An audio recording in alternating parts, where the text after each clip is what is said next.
Hello, my name is Happyblacklegends. Thank you so much for clicking on this video and on my channel. I am so glad you are here. Let's give ourselves a round of applause for getting to this point. This is crazy to me. Thank you guys so much. Thank you for your support and your love. It's so rewarding. I have some really exciting things that are happening in the works.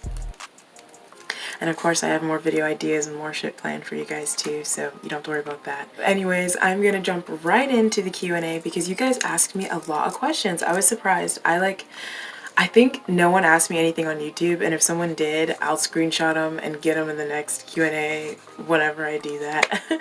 Sorry, but I figured no one would ask me questions on YouTube. So I got questions from Twitter, Instagram, and this app called Taeleor. I really don't even know how to say that, so I'm just gonna jump right in because we do have a lot of questions. But again, I just want to say thank you so much for 1K. I cannot believe it. That is just, it's crazy. I decided to do some mood lighting for this video because it's a party. Party. Alright, so the first question is, if you could rewind your life back 5 years, would you? Why or why not? So the answer to that is no. I personally believe that everything happens for a reason. And 5 years ago, I was 15. That is nasty. Oh my god, no. And no, I just wouldn't. I didn't enjoy being a minor. I did not like being a kid, because I was put in a lot of situations where I had no control and I just felt really stuck and trapped in my adolescence. So being an adult, I've been through some shit situations, but I feel free. I don't feel trapped, and I don't know how to explain that to people. Is that because I had a traumatic childhood? Perhaps. But no, so I wouldn't. Everything has led me to this point, and I've been in worse points, so you know what I'm saying? Has joining the ED community, eating disorder, not erectile dysfunction, community helped or hurt you? So this is a great question, and I actually filmed a video about this. I deleted it, and I can't even get it back, so don't ask about it. Because I film and edit on my phone, so once it's deleted off my phone, it's gone. I don't know how to re-get shit from technology. There's nothing healthy about a bunch of people with eating disorders, especially when eating disorders are so competitive, congregating in an online space. There's nothing healthy about that, no matter how you feel about that, period. And that's why I've sort of been working on revamping my social media, because I'm realizing I have an eating disorder, but eating disorder Twitter has turned into trash. So I feel in ways, okay, let me try to be positive for a minute. Eating disorder communities provide, I don't think it's safe. I think most, especially if you're a minor, you're open to Anna coaches and pedophiles and freaks, and then you're triggering yourself. I don't think it's a safe place. What I think it is it's nice to talk to someone who gets it. That's what it provides. All the other pros of safe space and positivity, that's just, you're painting, no, let's be real here. Especially on ED Twitter, I mean, there was these gore blogs, and there was people sending pictures of self-harm and just really gross and bad things. So yes and no. I think it's helped me connect to people that I would have otherwise never connected with. I think it's helped me realize more about eating disorders. I think it's helped me understand that I never felt valid, but when I got on eating disorder Instagram for the first time and I saw all these black people with eating disorders, I was like, wow, this is a thing. I don't know, I was like, oh, we can get them? Oh, okay, I didn't know that. So I think in that way, yes, it's helped. I think it's also helped me learn what not to do, and it's helped me learn horrible tips. So you see what I'm saying? It's a catch-22, and I don't like when people just act as if it's this grandiose, great thing. Like, there's cons to it. I think gray areas can exist in many areas. Not all areas. Not when it comes to like discrimination and just evil. But gray areas exist in most situations, honestly, like if we're being honest. And I feel like that's fair to analyze. You know what I mean? What helps you get out of bed every day, especially with everything going on right now? So when I saw this question, I felt so bad because it's really not a inspirational answer. Usually I have to pee or poop, and that's what makes me get up. Yeah, usually I'm awakened by like a belly just pregnant of piss, and then like I run to the bathroom. And then after that, sometimes I'll walk. I enjoy walking. So even during quarantine, I walk every day. I will pace around the house. Yes, that's a little nutty, but walking just calms me down. Like pacing, it calms me. I don't know how to explain that. It makes my mom like really anxious. So I get why people are like, that's freaky. You know how people will like shake their legs or tap their foot? That makes me anxious. So I get it, you know, I get it. It's weird and like rhythmic and just like kind of like frantic. But yeah, I'll pace around the house because I'm usually the first one up. I've become a morning bird as I've aged. So I'm usually up by 4 a.m. honestly, 4 or 5 a.m. I'm usually up. And so I'll pace around the house, or I'll get back in bed and then just watch YouTube and go on the socials. But I think walking in the morning is like the best time to do it, you know? And it's so quiet, and I like the fact that I became a morning person because it's nice to be awake, you know, before everything else is. It's just really cool. What's the perfect place for vacation? So I haven't gone on a vacation in so fucking long, but I will say hands down my favorite vacation moment was when my mom surprised me with a trip to Forks, Washington. The Forks, Washington. Yes, you heard me. That is right. Forks, Twilight. Yes. Bella Swan. Yes. Them bitches. Yes. And we went on La Push Beach. We did all of this shit, but it was so freaking cool. And I'm a city person. I'm not someone that, like, I learned that I actually don't mind some forms of nature. Like, I like forests. That's what I learned. But yeah, that was my favorite vacation. But I don't know what's the perfect place because that's different for everyone, honestly. I do know I want to go to Vietnam so badly one day. I do want to go to Korea with my friend, Sophia. You guys have seen Sophia, I think a few times in my Knott's Berry Farm video. Oh my god. Oh, that feels like a lifetime ago. The next question is, do you like Riverdale? Okay, so fun story. I read, not Archie, but I read the Betty, is that bitch's name? I read those comics when I was like younger, and I thought like they were so cool. And so when I saw like Riverdale, I was really excited, and then I watched the first episode on some bootleg site, and I didn't even watch more than like, I think legit 3 minutes of it before I was like, this is not meant for me, and I tuned off. Like, it immediately gave me Teen Wolf vibes. And Teen Wolf, I think I got through maybe 2 seasons, like maybe. I don't remember anything except for like rugby and like cheesy lines. That's all I remember, but so no, I don't like Riverdale. I'm weird. I'm a weirdo. Haven't you noticed? I'm weird. What's your favorite color? It's yellow. Da, da, da, da. Yellow is my favorite color. I love it so much. Someone also asked, why do you like yellow? So I'll go into the story.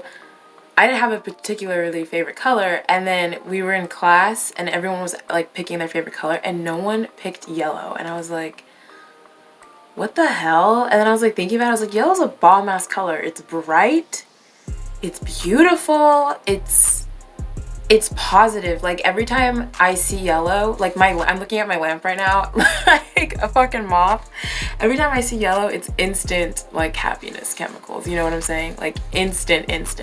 So I love yellow, and ever since that moment, I've always known that yellow is my favorite color. I was really young, so that was like probably before I was even 10.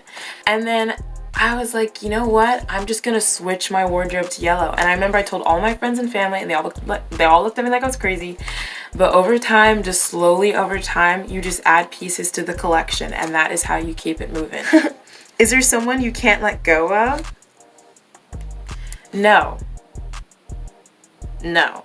Maybe like a fantasy, like, but a person, a reality, no. What do you wish you didn't know? Nothing. I am so irresponsible. The incense. The incense started to burn my plastic container. I'm gonna put it out now. No, but like, even ignorance is bliss, and that is true. But even like the most painful stuff, like, I would rather know than not. Like, that's just how I am. Are you Lebanese?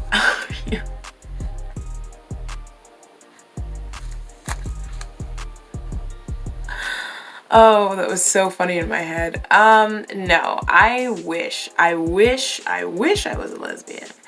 I guess I would describe myself as pansexual or queer. When you edit on your phone, weird shit happens. But anyways, can you recommend a song to make me feel better? Oh, today I had just listened to Rosalia, but it was rejuvenating. It was such a beautiful album. And then I would also highly recommend Rina Sawayama's album, Sawayama. And I also think Ungodly Hour by Chloe and X Haley is very healing. I think those are healing albums. How did people treat you after weight loss? Friends, guys, bullies? I mean, I don't live in my hometown, but when I do go back and people see me, they usually do like a double take, and they're usually like, what the fuck? How did you do it? What are you up to? And then I have to like somehow explain that like I moved to the ghetto and I have an eating disorder, and like make it sound cool, you know, like. But to answer your question, people that didn't know about my eating disorder were really amazed and shocked, and they didn't recognize me, and they would ask me questions. And then my close friends and family would like see me, and they would just kind of like shake their heads or just go like, oh, like, who inspired you to do YouTube? Okay, so I did talk about this in a specific video. So for those of you guys who don't know who this is, I'm gonna say it. Her name is Amberlyn Reed. Amberlyn Reed inspired me to create YouTube. So I've wanted to create a YouTube for years. And I've always felt like I couldn't because I didn't have the right equipment. What would I talk about? What would I do? I'm not rich. I can't do anything special. Who would watch me? What would I say? What would I wear? Am I gonna cry? Like, you know? And what ended up happening was I started to watch Amberlyn Reed, and I just saw the lack of effort that she put in her videos. And I was like, if this chick can get this many views, I'm sure I can get at least one view. Favorite forms. Okay, so favorite form of high fashion and style icons. So favorite form of high fashion is definitely avant-garde and costume design. I like to tell a story. I like to tell a story. I want there to be a situation happening. That's my favorite kind of high fashion, I would have to say, for sure. And then style icons would definitely be Lady Gaga, The Bratz, Janelle Monáe, Christine and the Queens. Top 3 favorite artists. Oh god. Okay. Christine and the Queens is definitely up there. I just love that woman. Her work has helped me through so many situations. And I've been listening to her for years. So she probably is my favorite top artist, period. And then I would have to say Janelle Monáe, because Janelle Monáe's music really got me through some shit too. And then, I don't know, I would maybe say Mitski, maybe. How did you get into Arca? So I was doing research for my Björk video, and I I went to Arca's page out of curiosity on her Spotify. I went to her page on Spotify out of curiosity. Wow, English is my first language. I just want you to know that. And she had just uploaded, and I just started listening to her, and that's how I fell into it. And then I decided to react, like, my first reaction to her, that was me listening to her for the very first time, like very first time. And then when I found out she had an album coming out, I was like, hell yeah, I'm gonna do it, you know? Favorite hobby, I guess, would have to be making YouTube videos. I really enjoyed making YouTube videos. It's like a really positive experience for me. Even if my videos don't get a lot of views, I still put work and effort and time into it. It's just really rewarding, you know? Also, like, I really love studying French. Like, I had fun reacting to French music yesterday because there were moments where I understood a word or a phrase she said, and I just remember there was a time where I couldn't do that. And so I think that's really cool. Where are you from? So I was born in Queens, New York. I'm a New Yorker. Oh, MG. I was born in New York. Okay, it's crazy because I was born in New York, but when I was 7, we moved to California, and we lived in LA, and then we moved out to Orange County. And even though I've lived in California for longer, it took me so long to adjust to the culture out here. It took me so long. Like, honestly, it wasn't until I was like 14, 15, no, like 15. It wasn't until I was 15 that I finally got it. And we had been out here since I was 7. So that's almost 10 years. That's 8 years. It took me 8 years to like assimilate. And that's because people in New York just communicate so differently. And it took me so long. And you wouldn't think it would take someone so long because, like, you're a child. You think you would just adjust to the culture. But because my family continued to communicate in a New Yorker way, if you will, it didn't bode well for me. Yeah, so I don't like to say, like, I feel like I can't say I'm from California, and I feel like I can't say I'm from New York. So I just always tell people, like, well, I was born in New York, but I was raised in California. That's literally what I always say. How old are you? Life goals. This question, I was like, ah! I will be 21 in like 2 months. Really, actually, less than 2 months. Nightmares. That is like terrible. Oh, last question. I was just staring at the page. Would you rather have an easy job working for someone else or a hard job working for yourself? So I'm gonna tell a story from my past. Okay, so my mom's ex-husband was really abusive, and I laugh because that is how, when I'm uncomfortable, I laugh.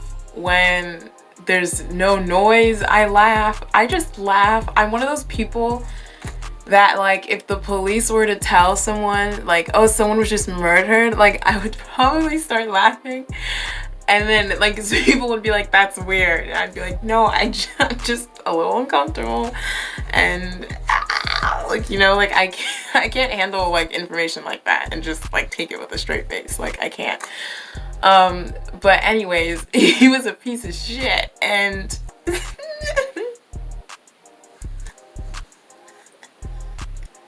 okay, so he decided, in his big ass donkey head of his, that it would be a grandiose idea for us to go into the soap making business.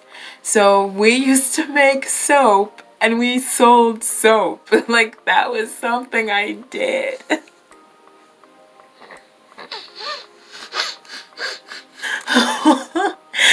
And that experience was so terrible that the idea of working for myself is never something that I've thought was achievable. Like, what is happening? But my point is, like, I guess my point, what is my point? I just talk. My point is that I think it can be rewarding to work for yourself in certain ways, but I do think, yeah, you might need to find not a job working for the man necessarily, but something stable. But anyways, I just want to say again, like, thank you so fucking much for following me and subscribing. This is so exciting for me. You guys have no idea. Like, I almost didn't even start this channel because I was having issues with the first video I wanted to upload, and I was having like technology issues, and I just learned to adapt. And that's kind of what I've done with this channel. I've just learned, like, I just keep learning as I'm going, I guess. But alright, thank you guys so much for watching. Don't forget to like, comment, subscribe, and all that jazz. And I will see y'all in the next one. Okay, bye-bye.